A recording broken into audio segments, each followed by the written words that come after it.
Hey, Aries Seekers. What's up? Welcome to March. Welcome to your reading. Happy birthday to you, early Aries. Celebrating at the end of March. Working with the Universal Tarot because they're pretty.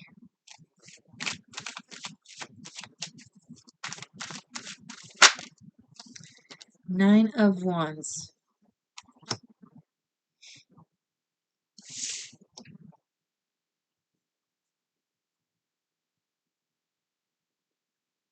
North Node conjunct Chiron in your sign.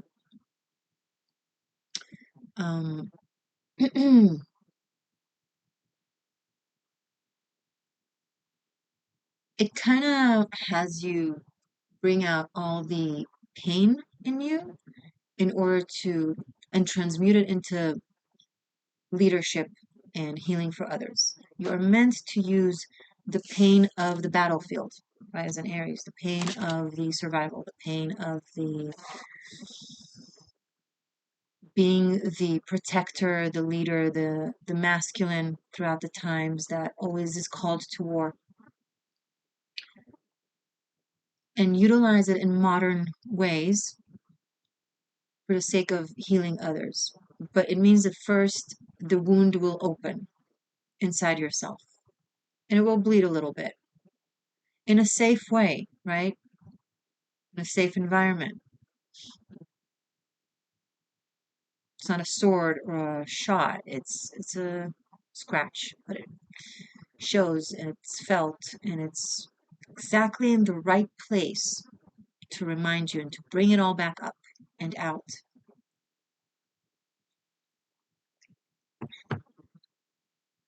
Bottom of the deck, the Ace of Swords. I mean, thanks for the confirmation. You are no longer the foot soldier. You are the leader. And this is for men and women alike. This is, metaphoric. For some of you, it's literal, of course. And for many of you, it's metaphoric. You who jump in the front to be the armor and the protector. You're in the front line. You always have been. You've been injured, and you tell yourself sometimes, why do I keep jumping to be in the front line? Because you're the hero. You don't like this concept because you're a modern whatever? Too bad. You're the hero. You think to yourself, but it's a bit pretentious, maybe narcissistic. Stop. We need heroes. Someone's got to be them. Too many cards. That's why I didn't take them.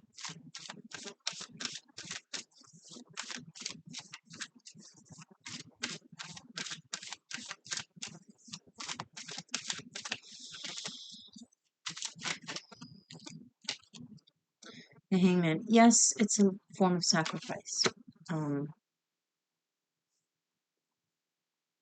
There's a price to pay.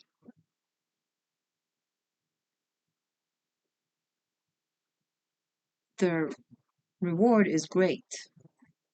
Nonetheless, there's a price to pay. We kind of forgot that there is still righteous sacrifice because we've taken it to a narcissistic place where we've been righteously sacrificing just to be the hero or be the holy whatever. And it kind of took away from the actual thing. Well, this is the actual thing coming through. You're like, I don't want it, which is number one sign that showcases that you're the real thing, you know?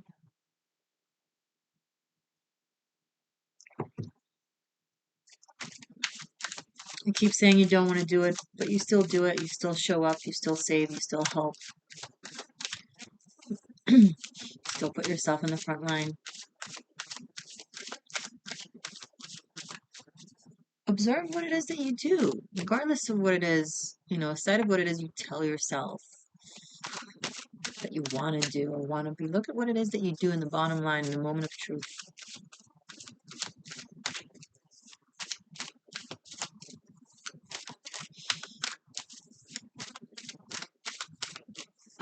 And I know how to call out bullshit. If I had thought that this reading showcases someone who uses martyrism from a narcissistic place because they want the credit, I would say it. This is some real stuff here.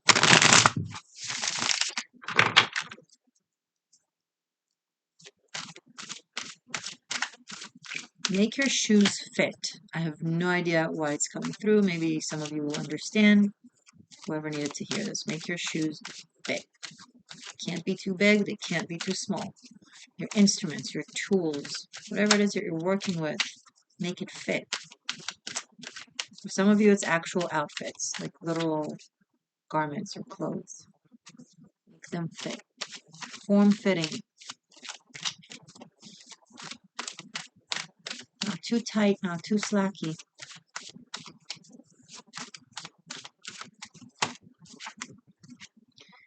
Eight of Swords.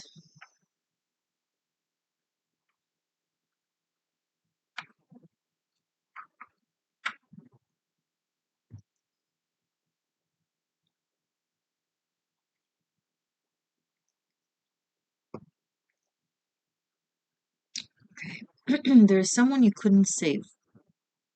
Now, I don't know if it's metaphoric from this lifetime or literal from past lifetimes or literal from this lifetime.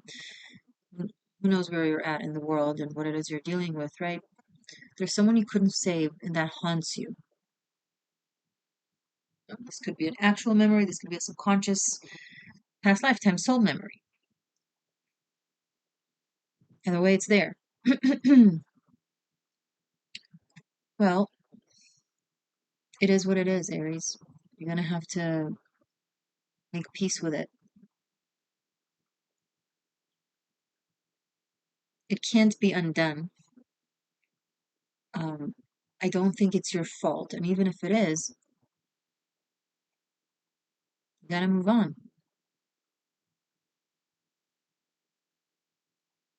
You can't always do 10 out of 10.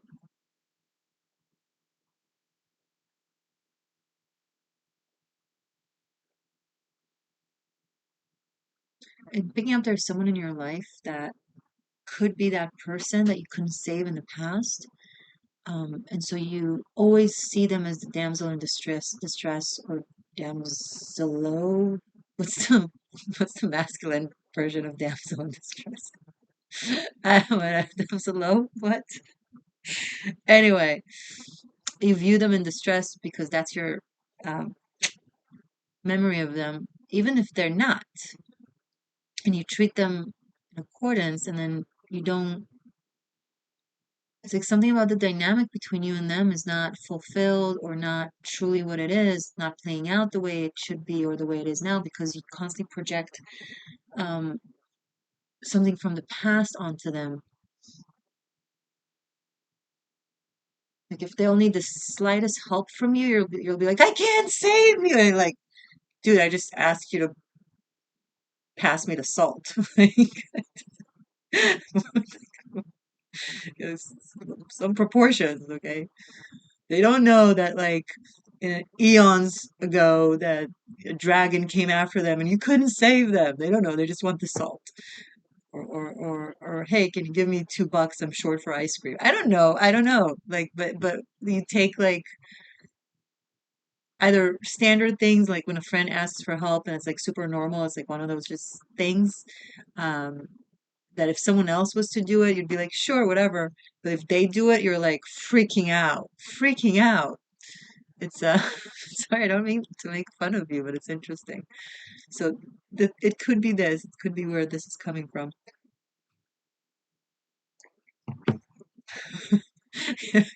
Should I name this reading "Pass Me the Salt"? I can't save you. How do I bring about this tone in the caption? I don't know.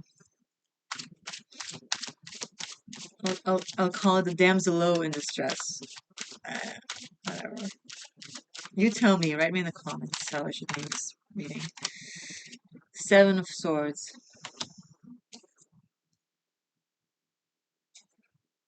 It's like they don't need you to save them right now. You act like you need to save them, and then you make an entire plan of how to avoid needing to save them. It's like I'm sorry. Sorry. Um, there are other things you can actually save, you know? And then a year from now, they're going to be like, "Hey, what happened?" And you're going to be like, "Well, to be honest with you, I just couldn't handle having to save you." And they're like, "What?"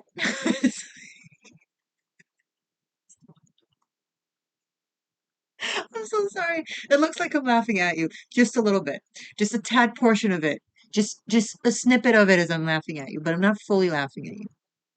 I'm mostly laughing with you because it's cute, it's sweet, but it's also damaging. You're like from a very sweet place, you're damaging. So just keep that in mind.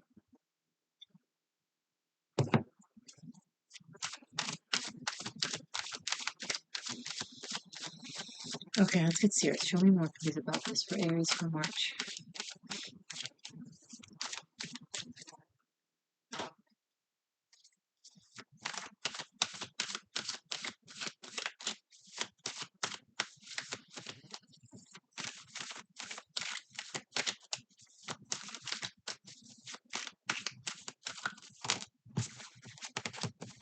Ace of Pentacles in the reverse. Something that you thought was for you, like made for you, right? Something that you planned on building a future with. This could be a person, a relationship, that you thought will be your one and forever after. Or this could be a career path, your direction in life that was very solidified in your system. Maybe a smaller thing, maybe an investment, or how you eat, or how you dress, something that you thought was you, or for you, or a part of you. You realize it's not. And it shakes off the system. Because if this person is not for me, then what is for me? Because it felt like a glove. But maybe did you know yourself fully, or maybe you have evolved, or have changed, or have rediscovered yourself under some camouflage that you thought was you? I don't know. Whatever the case may be, spirit is like, yeah, it looked like it's like, and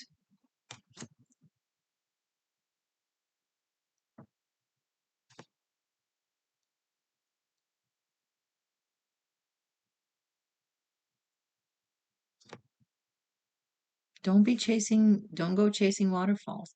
Don't go chasing waterfalls. I don't just it has a different essence than you that I'm picking up. And this is something else or someone else.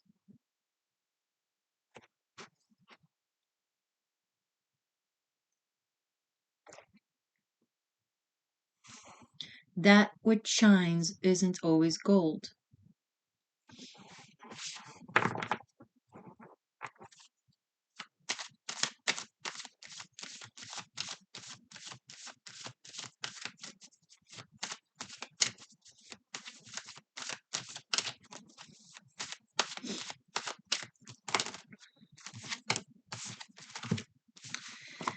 King of Pentacles and Six of Pentacles in the reverse. So this could be a retrieval of an investment or something that you thought you'll receive, you're not receiving, or an investment gone bad. Don't take risks. Don't take financial risks. Don't invest in things you're not certain of, even if you're doing it from experience and you're absolutely certain that this will play out perfectly. There might be some things you're unaware of that are playing, that are at play, sorry. And I think you want to hold off on it. Also, I see you witnessing someone or someones that are at imbalance, and they're doing it to themselves somehow because of malpractice, or they handle stuff wrong, or they make you know, bad decisions. And I see you kind of looking at it like, oh, you know what? Look at this. Now suddenly picking up on this. So how his hand is holding this coin and this Ace of Pentacles in reverse, it has this hand all in the same position. I think this King of Pentacles is holding on to something that he doesn't want to give. Maybe someone is like, I don't want to give this to you, or I want to retrieve this. Or it's you. You don't want to give this to someone, or you want to retrieve something that you were supposed to or thought you'll give. Maybe that's what we saw, something that you thought was for you and you realize it's not. So you want to retrieve your investment or your time or your effort. You're like, I don't know. I thought this is something I want to give to, but now I'm not so sure.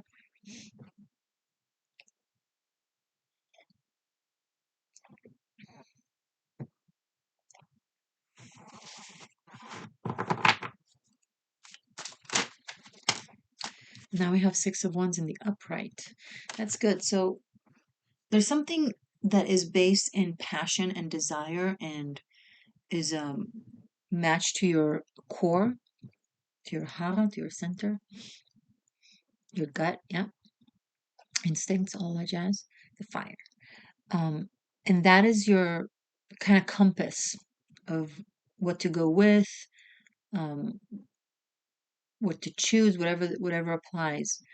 And something that you thought was really lasting and solidified, that's the no. That's the thing that seems all of it comes in the reverse.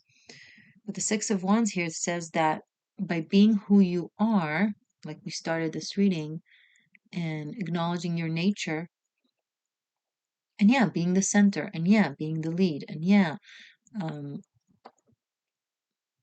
it's gonna benefit you. It's gonna work, as opposed to being the person who's in the sidelines and like supports from the from behind the scenes or something like that. Okay, you're not a behind the scenes person, Aries. You're the lead in front of the camera, right? You're the center of the show. You have what it takes. People are drawn to follow you in this way, and when you put yourself, be it from fake humility or from an attempt of real modesty, I don't know, it's not really humble, because it's that is narcissistic. It's the desire to be mighty and humble, right? I want to be this humble person that is a wallflower that doesn't try. It's like, but it's not really beneficial, because you're depriving yourself of your nature, and unconditional love includes yourself and your nature, and you're depriving others of the benefits of you being in the center of things.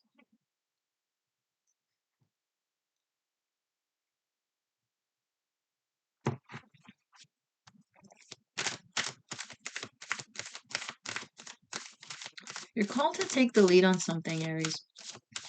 Now, if it's the thing that you thought was you for you and now you realize it's not, the no. I think it's something else different. So don't conflate the two.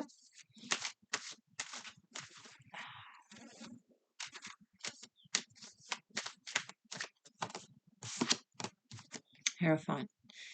Yeah, there's a level of leadership, a meaningful one, of others, of a community, of a group, something that is based in wisdom and intuition and connection to source.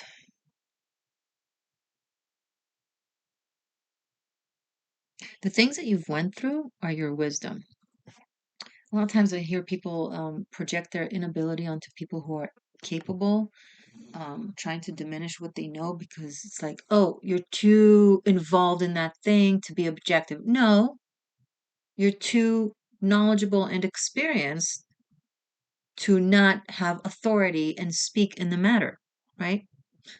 Experience is a lot more wise and valuable than inexperience. Okay, it's one thing to read the map, it's a whole other thing to walk the path. Okay, it's one thing to read the book, it's a whole other thing to actually practice the craft. Um, so if you've gone through something, you have more authority of speaking about it, or yeah, especially if you don't need to be objective. Objectivity is way too, I think objectivity makes you less knowledgeable. Okay, because if you're far away from a situation, you don't fully know it. Subjectivity means you're in the submatter, if not the submatter. So you have more qualifications and more knowledge to speak of it or for it.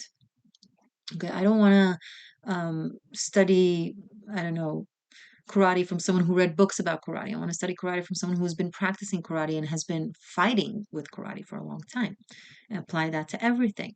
So when people say, oh, you're not objective enough or you're too entrenched in the situation, they're just either privileged and not knowledgeable from experience, don't have the experience of having gone through something, but they want to consider themselves knowledgeable. So, oh, my objectivity makes me more. No,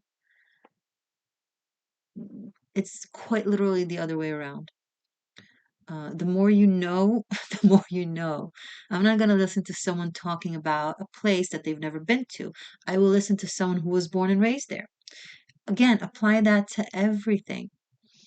And I'm picking up on like you being really experienced in something. I mean, you can apply that to also like any form of leadership and guidance. Like, how can I help people if I haven't endured certain things? That's why the biggest spiritual leaders have endured a lot in their life. How can I help people who go through a certain thing that I've never gone through? I mean, of course, I don't aim, neither should you aim to go through everything difficult in life, God forbid. And we should be able to learn from other people's mistakes and apply certain things that we've experienced on similar things that are parallel in essence. And then we already know because we went through something that is similar and that we can apply on. Okay. So sure, there needs to be a balance there, but when you've gone through something, when you've walked a path, you can guide someone through that path. Okay. And I feel like this applies to you in this case, like your experience or your knowledge or your hardship or whatever it is, really plays into you being able to do a lot in this.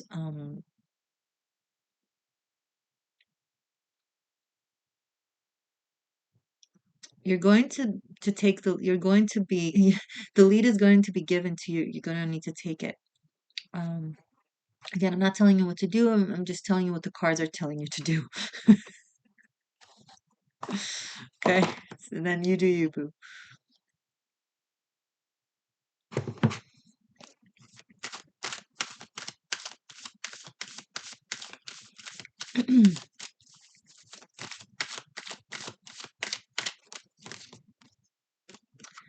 Two of Swords, interesting.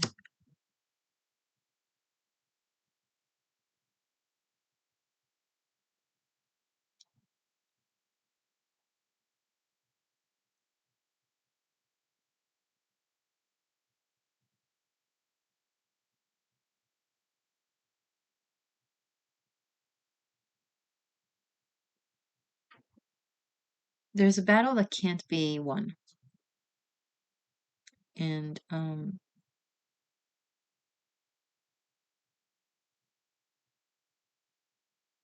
it's important that you see it. There is someone or some ones you can't save. Their karma is not to be saved now. The karma is to um, reap the consequences, the effect to their cause, right? Um, Trying to save them when they're not worthy. Oh my God, that sounds so bad, but it is what it is. Not worthy of that is will entrench you in their karma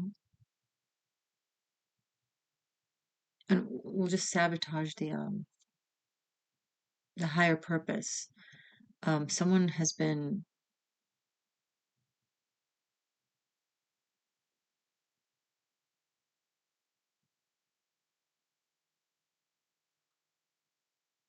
I'm picking up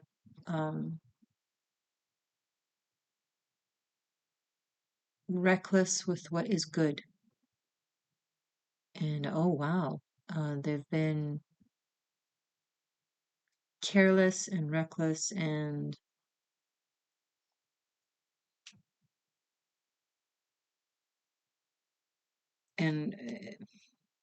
cause and effect. It's time for them to deal with the consequences. I don't see you overly emotionally attached to this situation, so I'm not sure why it's coming through. Maybe it's from, okay, well, if I have to be the hero, then I have to look at them as well. No, there's those who are worthy of your attention, salvation, whatever you want to call it. It sounds so, pretentious, but you know what I mean. And your help and your assistance. And then there are those, because there's a difference between being malicious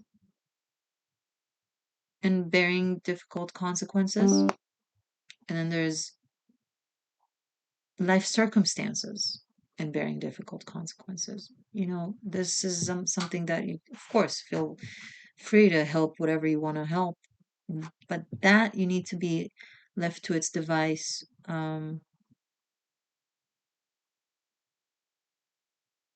Yeah, it's important to be discerning and not conflate everything together. Okay. So I'm going to continue this reading. I'm going to pull cards and clarify some of these cards and see what else is coming up. It will be available right here. See here? When you take this, you get access to all the sequels of all the readings that I make. Okay, it's a monthly membership. It's a channel membership. And then every time I upload a sequel, you'll have the availability to watch it. And check out the description box. If you want to book a private reading with me, you can do that. I'm on X and Instagram as the Existential Shift. Stay magic, stay true. I love you.